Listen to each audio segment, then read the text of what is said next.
The psychedelic revolution is here. If you want to integrate your visionary experiences into your purpose, get clear on your entrepreneurial path, and help people while you do what you love, then this podcast is for you. Welcome to The Psychedelic Entrepreneur, Medicine for These Times. I'm your host, Beth Weinstein. I'm a spiritual business coach, 3-time entrepreneur, and a lifelong student of psychedelics and sacred plant medicines. You carry your own unique medicine, and your medicine is what we need for these times. This podcast will help you to share your medicine so you can create transformation in the world. Listen in on conversations with psychedelic leaders, changemakers, and conscious entrepreneurs who are living proof that a better world is possible when you follow your heart and live in alignment with your soul. Hey everyone, welcome back to Medicine for These Times. Thank you so much for being here. I am so honored to have Hein Pijnnaken coming to us from the Netherlands. Hi Hein, thank you for being here. Hi Beth, thank you for having me. Really honored to be here. So I'm looking forward to this beautiful conversation, I hope. I can't wait to dive in. I know, I've been following your work for many years in the Microdosing Institute, and I think we've even spoken on the same summit before. And I also love that you are an NLP master, because that's some of what I've studied and will be studying even deeper. Let's get into microdosing, your background. So Hein is the founder of the Microdosing Institute, co-founder of the first European microdosing shop, Microdose NL. Or that's microdose.nl, a transformational coach, NLP master, and microdosing educator and coach. While growing up in the Netherlands, one of the world's most psychedelic-friendly countries in the world, he became familiar with psychedelics in his early college years and has used them as transformative tools ever since. Today, he has over 32 years of experience guiding psychedelic sessions and has immersed himself both theoretically and practically in the topic of microdosing since 2016. He strongly believes that microdosing is an incredible tool for self-development, especially in combination with effective coaching. So, Hein, the Microdosing Institute, your work out there was kind of one of the early people in this kind of wave of microdosing, which is now becoming just a common household word out there. I'd love to hear your whole background, growing up in the Netherlands, the 32 years experience. How did you get into this as a business, and what is it that you used to do before the Microdosing Institute? Okay. Hope I can remember these beautiful questions. Well, it started off when I was 17, got into psychedelics due to the books of Carlos Castaneda, was heavily influenced by these books and intrigued by these plant medicine and herb medicine. And because I didn't have a shaman around, I had to be my own shaman. And I started to experiment with high dose journeys and sort of became a psychonaut. And later I heard that I was one of them. One of the first insights I gained was like, okay, everything is connected, and don't take yourself too seriously, and your brain is sort of a tool. So I had these insights, and that gave me, I think, my positive attitude towards life. And I had a beautiful, positive life ever since. 20 years ago, I went to Guatemala, had one of my most profound psychedelic experiences on the lake of Atitlan. And I had a vision. I was drawn to the lake to see the sunrise with a boat. So I borrowed a Mayan fishing boat. And then I had sort of a vision that I had to bring people together and sort of like building community. But it was 20 years ago. So I totally did not know what I had to do with that. So I almost forgot it. 3 weeks later, I came back home. Went into a bookshop, found a DVD, and there was the same picture of a same Mayan boat on that DVD. So I was checking that out. I thought I will buy it. So I was checking it out, and there was a shaman or shaman, how you pronounce it in English.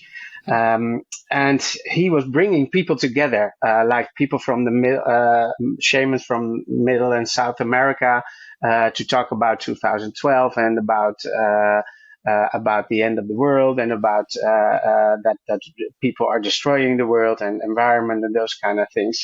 So he was bringing people together, and then he did a sacrifice.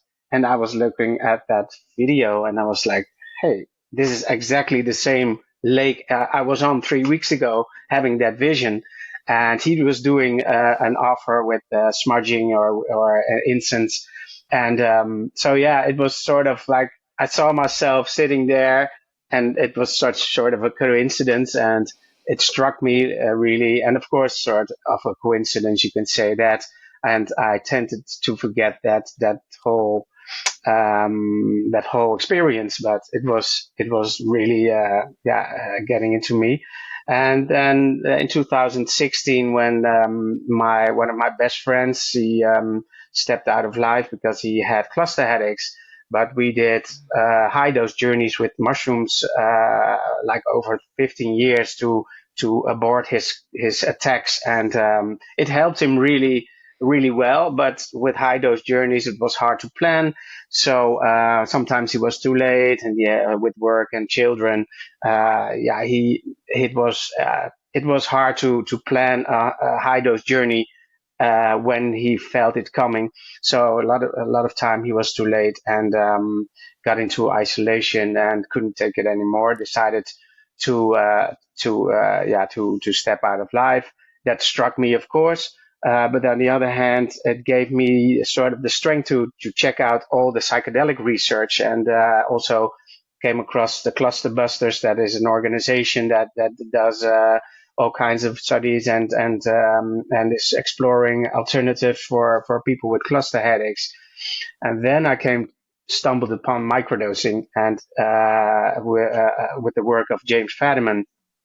And then I thought, could that be sort of a preventive medicine for these people? Because, like, although it's illegal in almost every country, these mushrooms don't know they are illegal, and they grow everywhere. And if there's one group that for 80% of people with cluster headaches, it can alleviate their cluster headaches, or their intensity of the cluster headaches, or the frequency. And I wanted to find out, but because I don't have cluster headaches, I thought, okay, let's try it out for myself first, because I was very skeptical, because after 32 years of taking high doses and really experienced the potential healing power of that, also guiding a lot of people with high dose journeys, I thought, if I have to believe the media back in 2016 already, then there were like 26 benefits or so. So that it was sort of a miracle cure or so. And I was like, okay, that can be the case. And I still don't believe that. It's a very good tool. It's an aid, but it's not a quick fix and not a solution to your problems. But although I was very skeptic, it also gave me the soberness to look at it as objective as possible. So after 3 weeks, I really noticed a sort of a micro shift, or sort of an inner revolution within myself, that all these insights I gained with high dose journeys, I sometimes I didn't integrate them as much as I would. So it really helped me to integrate it, because you're microdosing during your daily routine.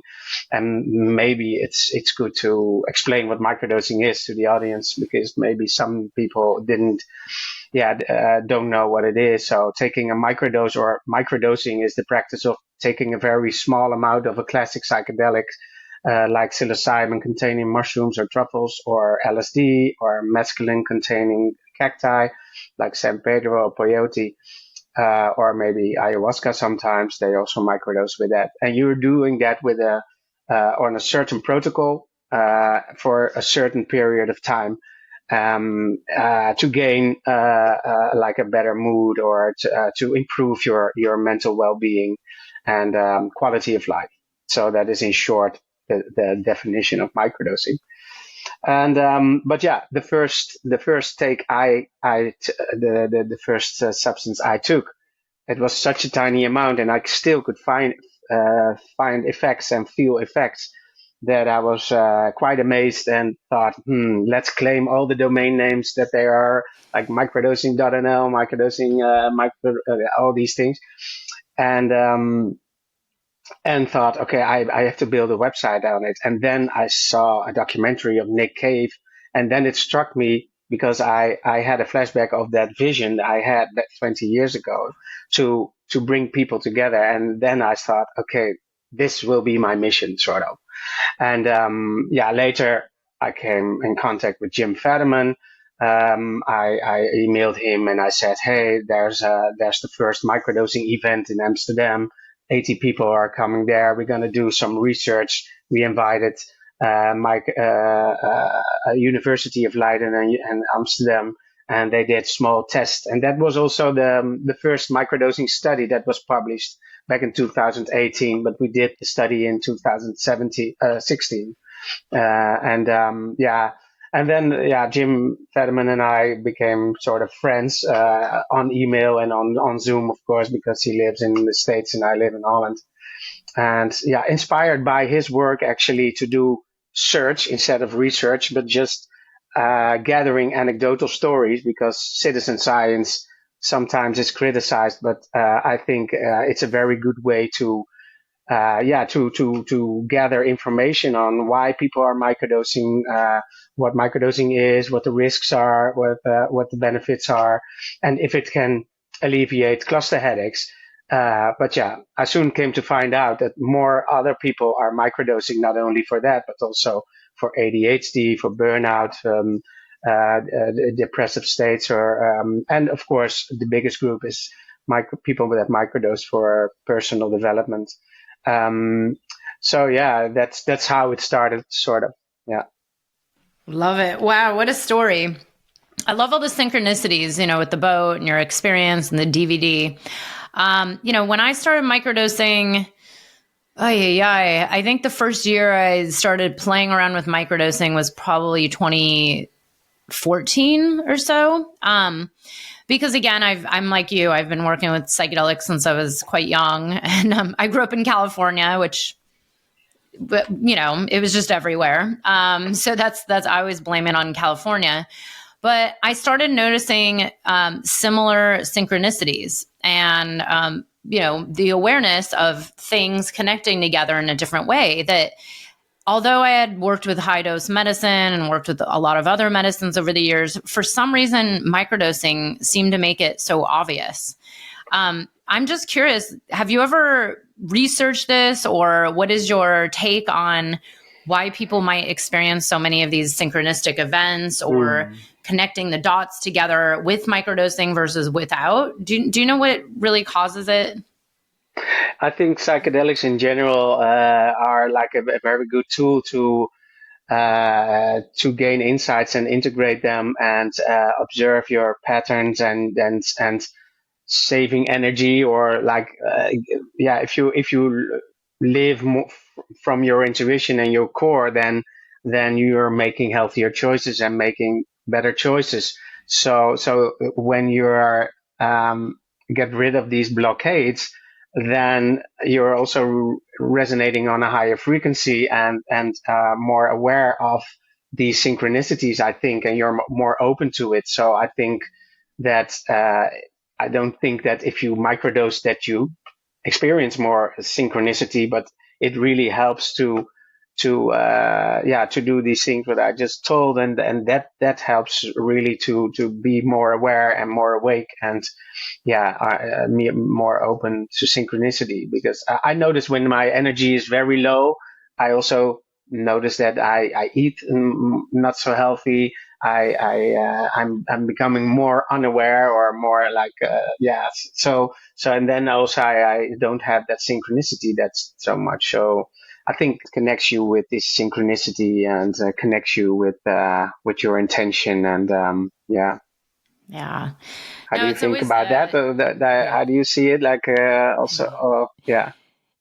see it more like because when I started noticing it many years ago, I was like, wow, this is amazing. I mean, plus, like you said, I was also working with other psychedelics. I also had a daily meditation practice. I mean, I do a lot of what I call the daily integration. You know, I have healers, I have a therapist, I do somatic work.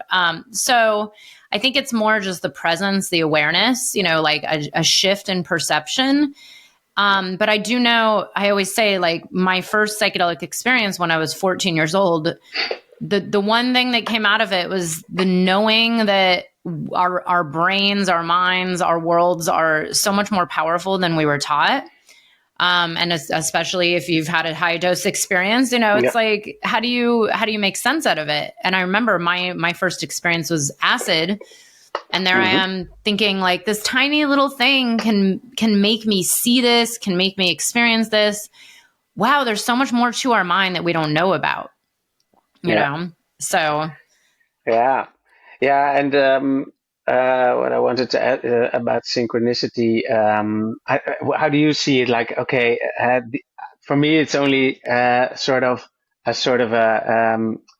a proof that I'm on the right path. It feels like I'm walking on the path I need to be walking or so. Yeah. So the more you walk on your path with heart, so follow your heart. That's something I had from the book from Castaneda. So only follow path with heart. When I practice that more and more, then I came to find out that more synchronicity. And I'm not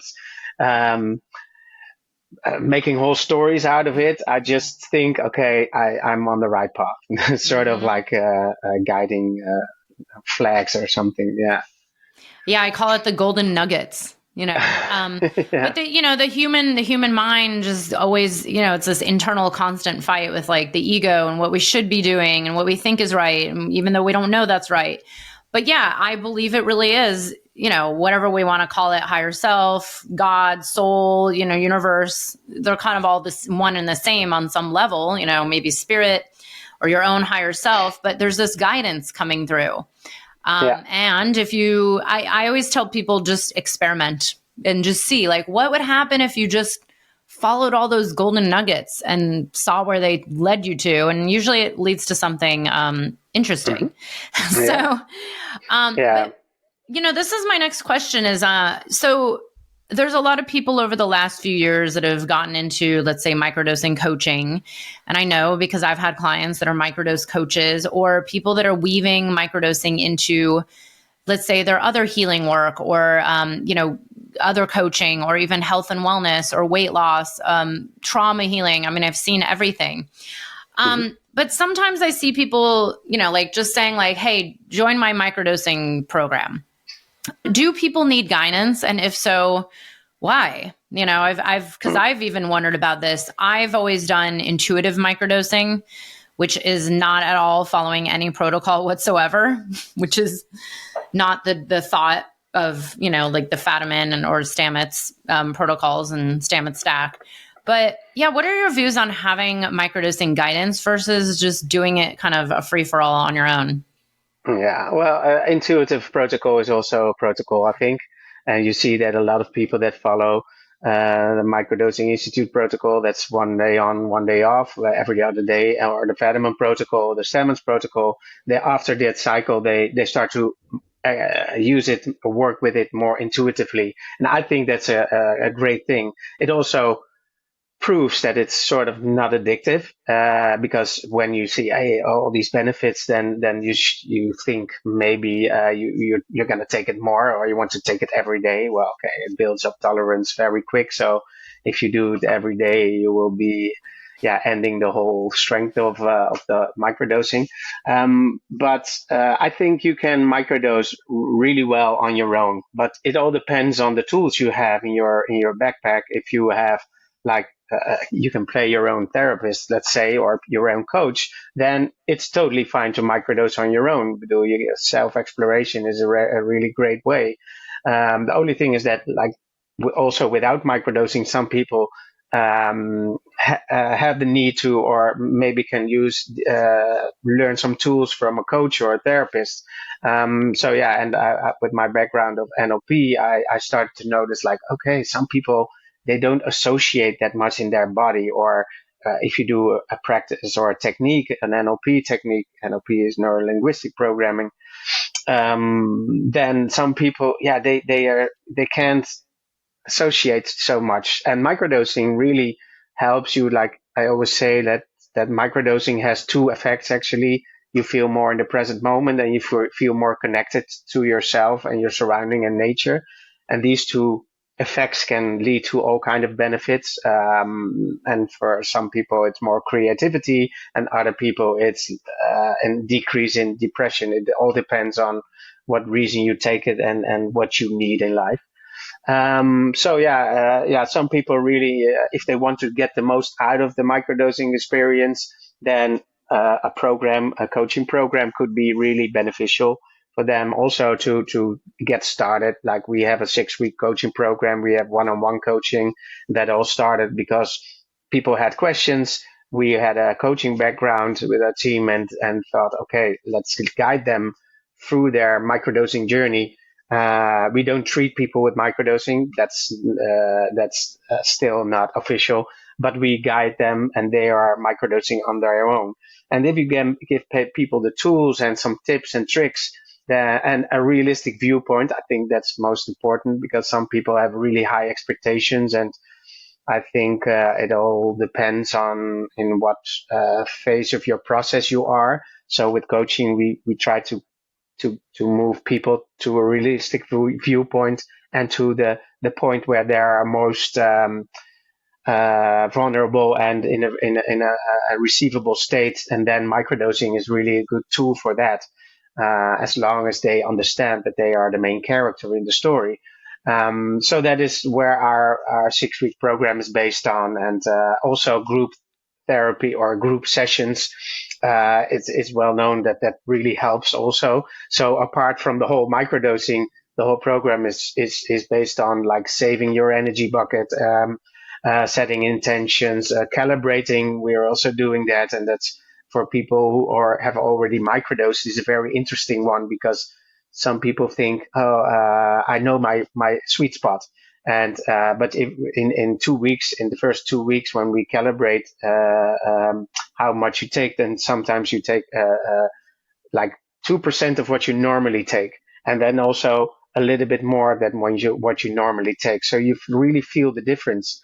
And most people end up actually taking less than they normally did, because once you know the effect of that microdose, you started to recognize it. You don't need that much to really feel it all the time. That's a discussion that everybody has a lot of time on. Oh, for a microdose, you can't feel it. I had a discussion with Jim Fadiman around that, and yeah, he chose the word subperceptual, but he said that was the Fadiman mistake, because he didn't know a word for no psychedelic effects whatsoever. So he mentioned subperceptual, but it's sort of subhallucinogenic. That was a better word actually for that.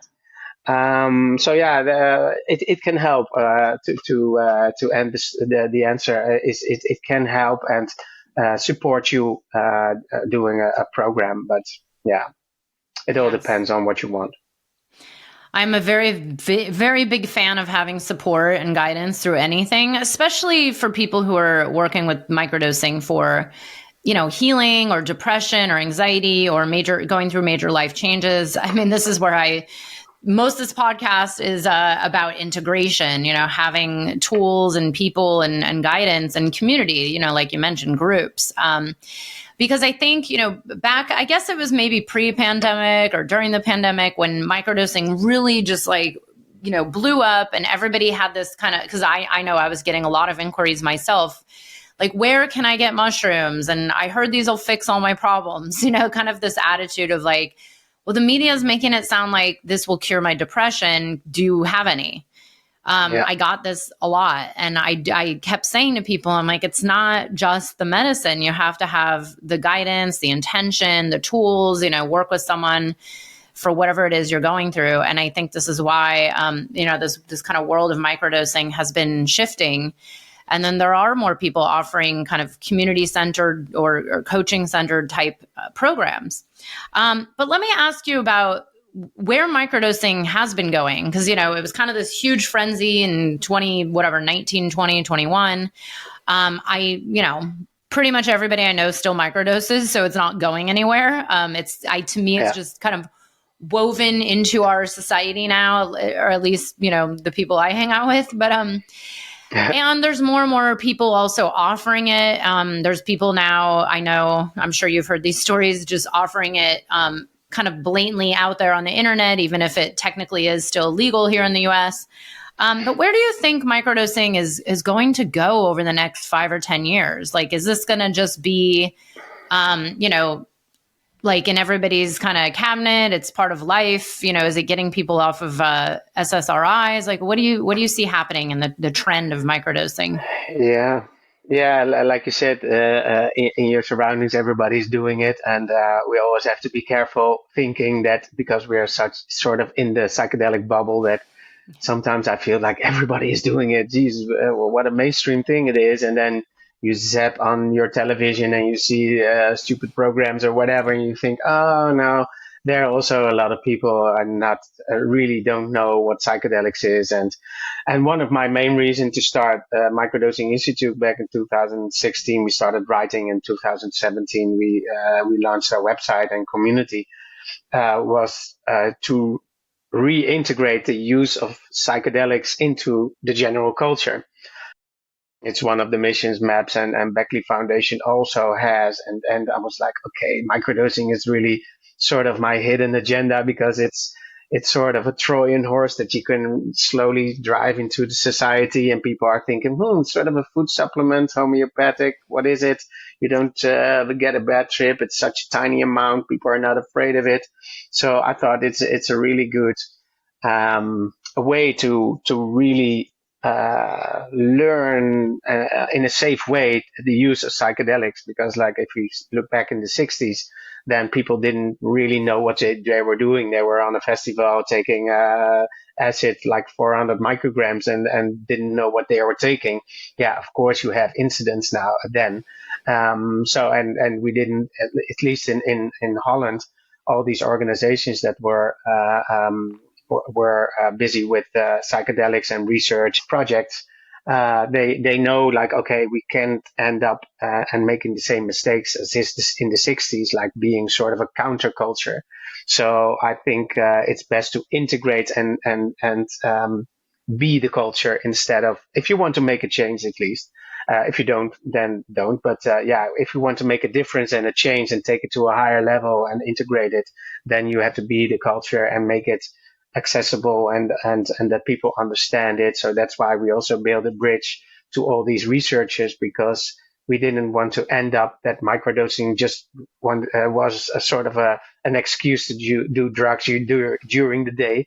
But yeah, we wanted to really participate and assist all these researchers that are out there that really want to work with our community, and we could motivate our community to participate in this research. And so yeah, where does it go? Yeah, I'm sometimes a little bit concerned about how some people profile themselves and sell it as a sort of a solution to your problem, or a sort of a candy. In the States, you are seeing that a lot, that you see gummies and those kind of things. In Holland, it is forbidden to, like magic truffles, psilocybin containing truffles are legal in Holland, but we can't process them. So we can't dry them, we can't capsule them, we can only sell them fresh. But I think it's a good thing, because then you build up a relationship with that earth medicine. So you have to taste it, you know what it is, you see what it is, instead of just a gummy and take it and go by your day. So sometimes I'm a little bit concerned about that, but yeah, in our 6-week programs, we are also teaching them with the history of psilocybin containing mushrooms, and with people from that has a link to Oaxaca and the Mazatec Native Americans. That I think it's really important to acknowledge and respect our ancestors.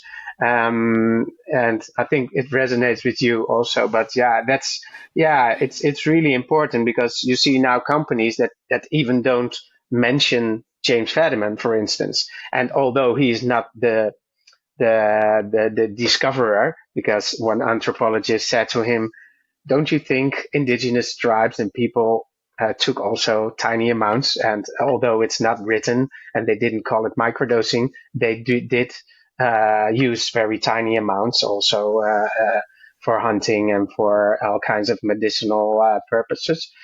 So yeah, we also teach that, and also teach people that this earth medicine and plant medicine like ayahuasca, that they have a spirit, they have an intelligence, they have been around for millions of years, and I think they have something to tell us. And I don't want to preach too much, but I think they teach us to be more connected with nature, and maybe take care of nature a little bit better than we're doing now right now. And so I hope that people that enter the psychedelic scene, and like companies that are going on the stock market, and sort of maybe take a little bit caution, and because it's not a candy that you're selling, it's a very powerful substance, and mostly they have their own agenda also. So if you abuse psychedelics, then they will teach you a lesson. That's for sure. And then you can say, I had a bad trip. Yeah, of course, that can happen. And a bad trip doesn't have to be negative. It can also be really profound and help you out. So to answer your question about within 5 years, I hope that people that now think that it's going to be a $1 million business industry maybe think, these ceremonies and these, we had it in Holland also, some retreat centers, and they got bankrupt because they thought, let's make a lot of money out of it. And so they left Holland again, because I think you do that work because you love it, and you want to facilitate people, and you want to help people, and do it in a safe way. But you're not going to be rich out of it. But we'll see what happens. I hope it filters itself out. And that's what I always say. Yeah. I always say it's the bad players are maybe gonna weed itself out, or people won't take it anymore, or it'll backfire in their face, or like, I kind of agree. I mean, I definitely agree with you when it's like, well, these plants have their own spirit and their own agenda, and if you have this general disrespect, I think it's going to backfire. Hopefully we can figure out the respect from day one, a little earlier, but I also very much agree with you. I've talked about this before on this podcast about being connected to the spirit of this plant, to also know where it's grown, how it's grown, who grew it, do they align with your values? Like what kind of energy? And people have argued against this. I find it really interesting. There's people out there, there's literally people out there preaching like, oh, it doesn't matter where they're from. It just matters the intention. I'm like, well, it's a living spirit. But I'm curious, what are your views on that? I'm sure you must align with me a little on that.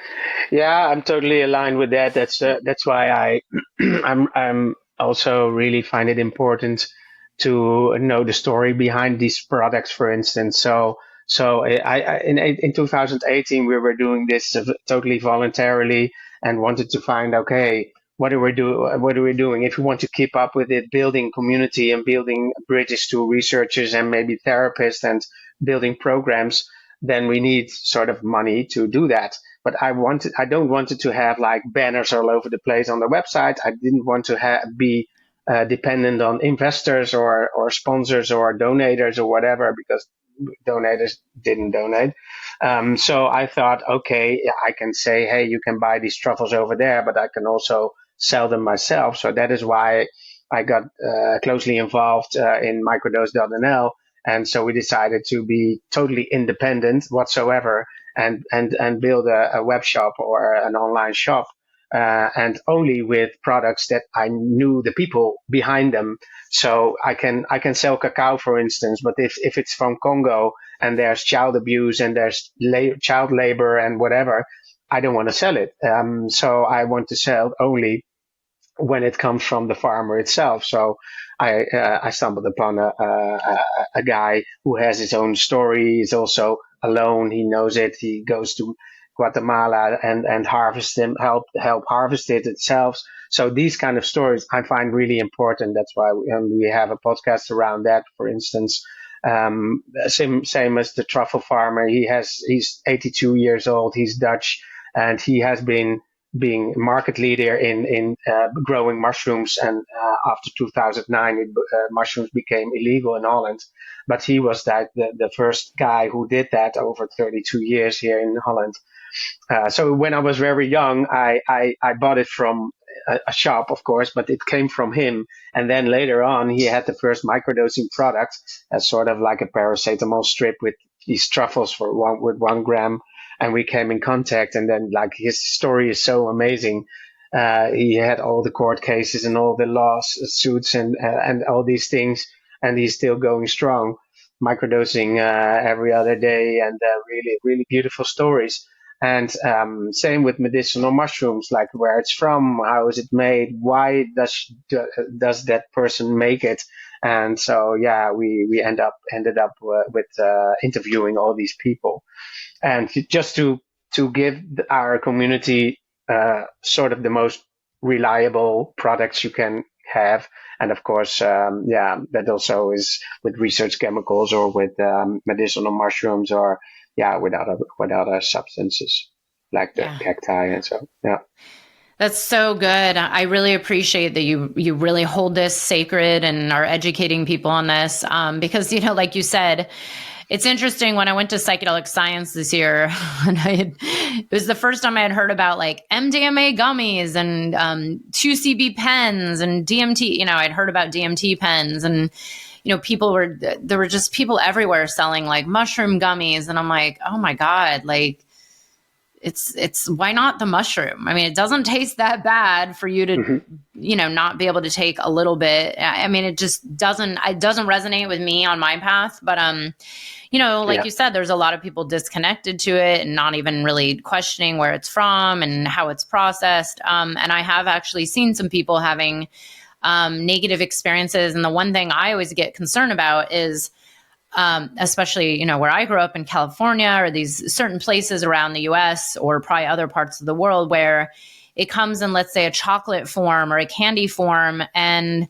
a young kid, maybe 14 years old, is not aware of the dosage. And some of these chocolate bars, because I know I've been given them, a chocolate bar this big could be 5 grams, and, chocolate tastes good. And then you eat some more, and then you eat some more, and then all of a sudden you've ingested 5 grams, and maybe it's your first trip. Then what? I personally, and then, the warning labels tends to be small, and, even then people don't know what they're doing.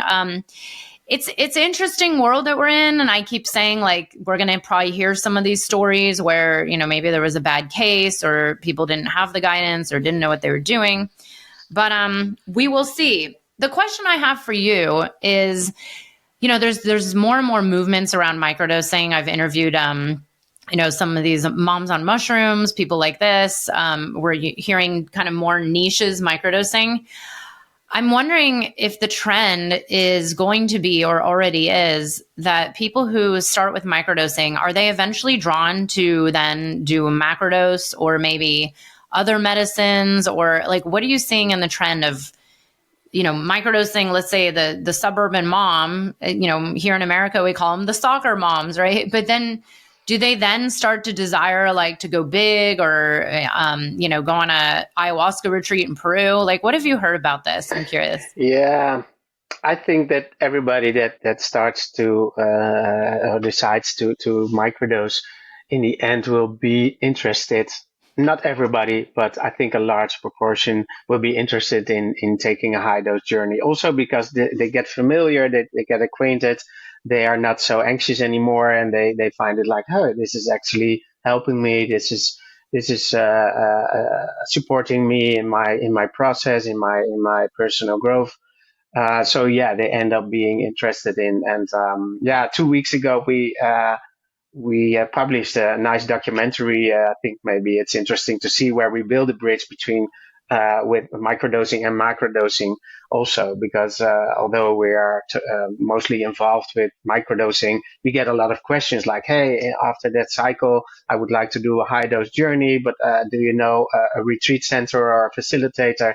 So now we ended up in having a network with trusted retreat centers and facilitators, because also there are some bad actors around, and we only want to have, like, if you give, like, say that you give psilocybin therapy and you don't have any therapeutic background, you are misleading very desperate people, actually, and vulnerable people, and I don't think that's a good thing. So we try to filter out who is doing a good job or whatever. So, but yeah, the documentary is really nice, because I strongly believe that microdosing will play a role in the future when these treatments become legal.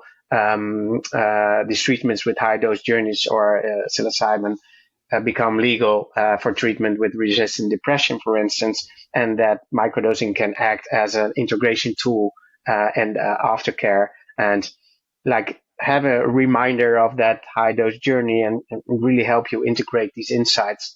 But also as a pre, getting to know it. Some people are a little bit afraid of it, so they as a pre-journey use microdosing. So I strongly believe in that combination. That doesn't say we are going to convince everybody to take a high dose journey, because that's not for everybody, and that is why microdosing is so interesting. Because yeah, some people that are very anxious or having mental issues that maybe is not appropriate to take a high dose journey, that can maybe confuse them too much, then microdosing under the guidance of a coach can be really beneficial, maybe. We're Yeah, also, exactly. I Yeah. also want to be careful also to claim things. I think we always have to be cautious around that. Research is needed to yeah, really make claims. So we try to yeah, be in that search modus all the time. But Yeah. yeah, I think you also notice that there are, yeah, it has been around. You are doing it since 2014, so even longer than me. Um, Although I also have taken a microdose during festivals, whatever.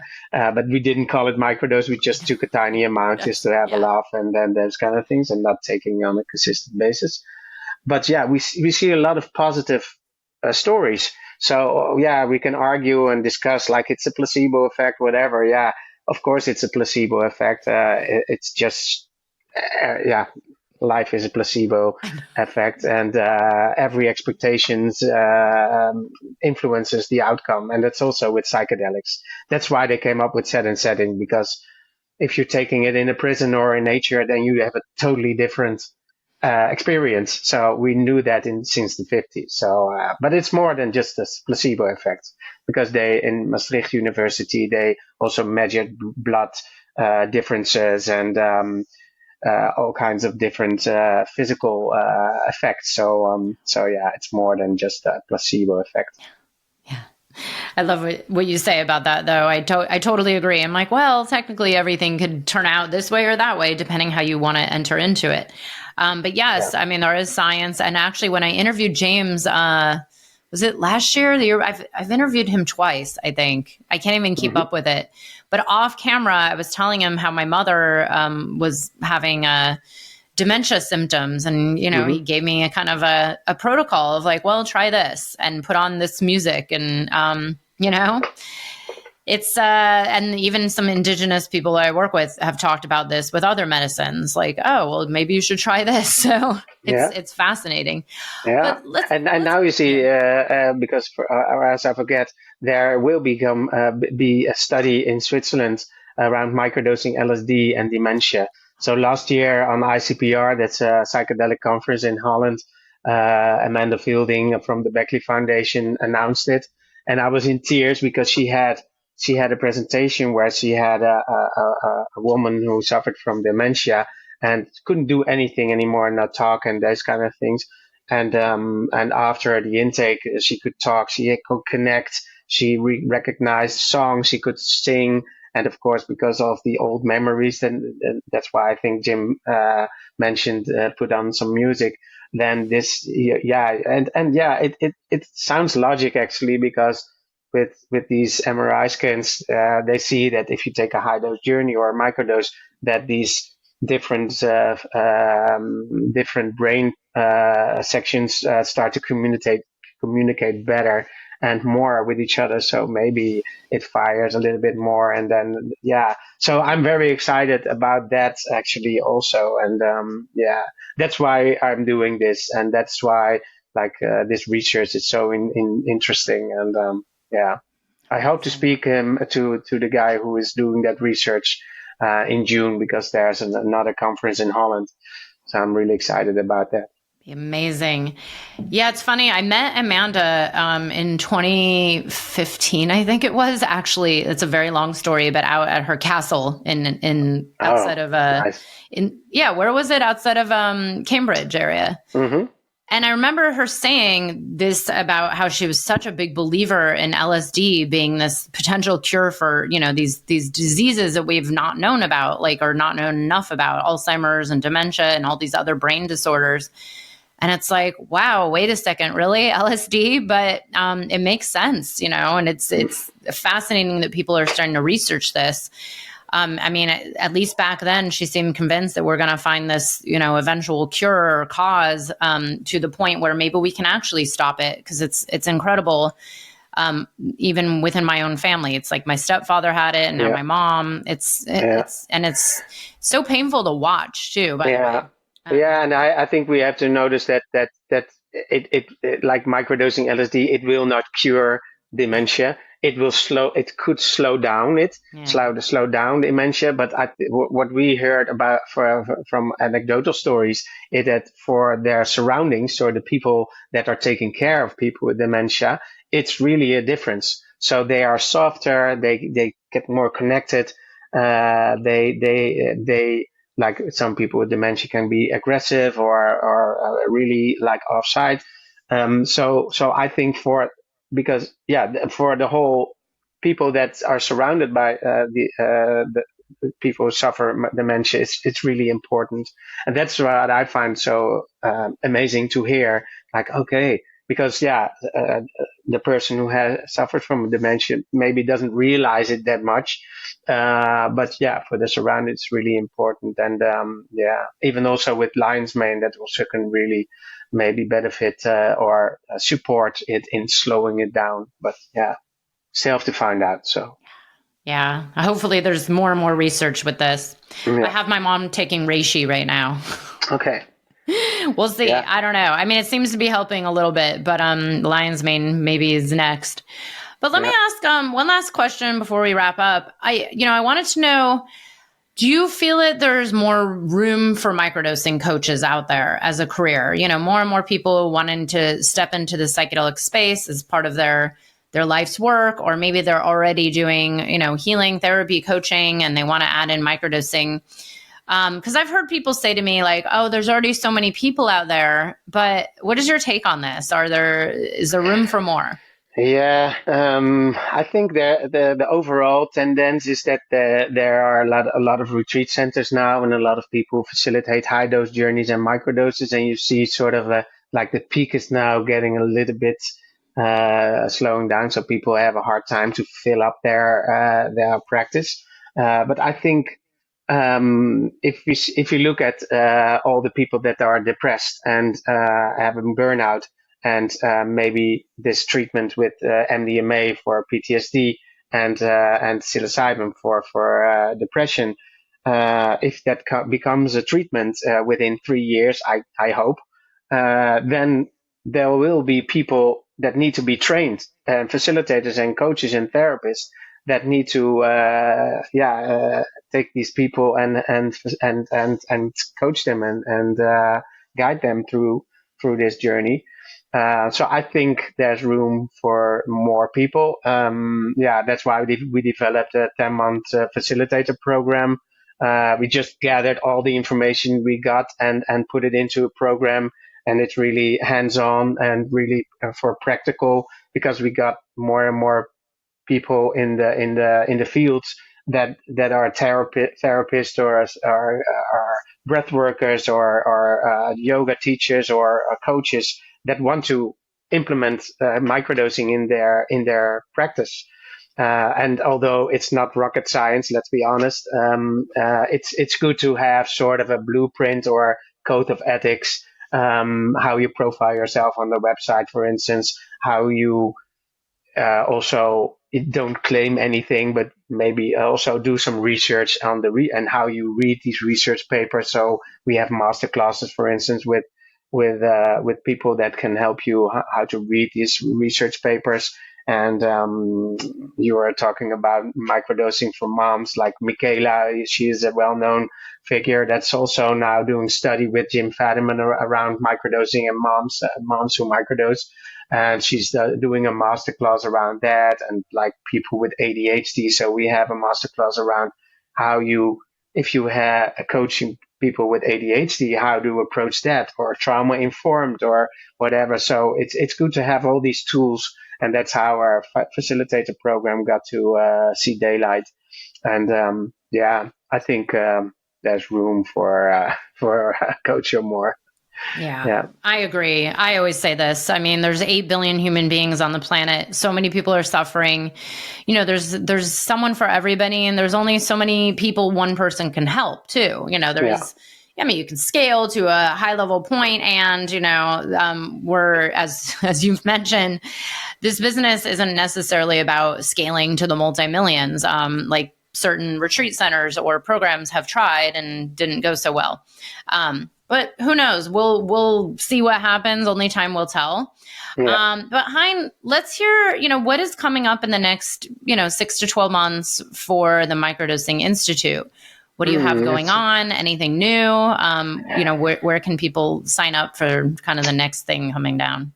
Yeah, if you want to follow us, you can follow us on Instagram, Microdosing Institute, or we have a podcast channel. It's also called Microdosing Institute on YouTube or Spotify. And we just want to interview and bring people on the stage that have something to tell, have something to add.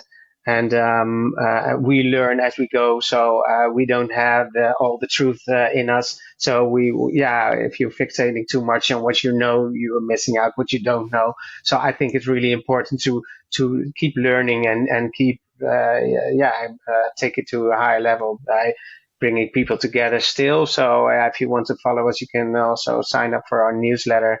And like for instance, 25th of May, but maybe that we're going to celebrate World Microdosing Day because 27 May, Jim Fadiman is his birthday.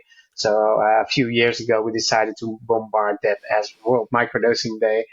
So we're doing a microdose retreat and just experience together how it is to be in the present moment, to learn people how to be in the flow with the support of a microdose. That's what we're gonna do.